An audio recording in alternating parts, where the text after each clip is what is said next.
Guys welcome to your YouTube channel. ಇವತ್ತು ನಾನಿಲ್ಲಿ paper ಅವಲಕ್ಕಿಯಿಂದ ಏನೋ ಸ್ನ್ಯಾಕ್ಸ್ ಮಾಡ್ತಾಯಿದ್ದೀನಿ ನೋಡಿ.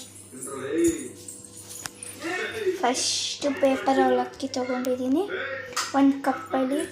ಅದಕ್ಕೆ ಸ್ವಲ್ಪ ಖಾರದ ಪುಡಿ, ಉಪ್ಪು, ಸ್ವಲ್ಪ ಈರುಳ್ಳಿ,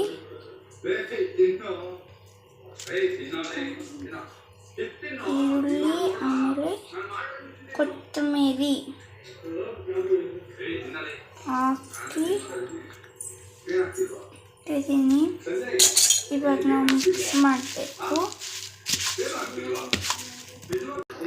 ಗಾಯ್ಸ್. ಅದನ್ನು ನೀಟಾಗಿ ಮಿಕ್ಸ್ ಮಾಡಿದ್ದೀನಿ. ಲೈಟಾಗಿ ಖಾರ ಹಾಕಿ ಇವಾಗ ನಿಂಬೆಹಣ್ಣು ಹಾಕ್ತಾಯಿದ್ದೀನಿ.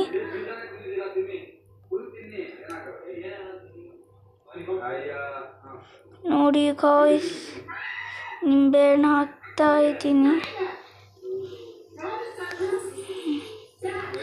ಇವಾಗ ಅವಲಕ್ಕಿ ತಿನ್ನಕ್ಕೆ ರೆಡಿ ಆಗಿದೆ. ಇವಾಗ ನಾವು ಈ ಅವಲಕ್ಕಿನ ಎಂಜಾಯ್ ಮಾಡೋಣ. ಬಾಯ್.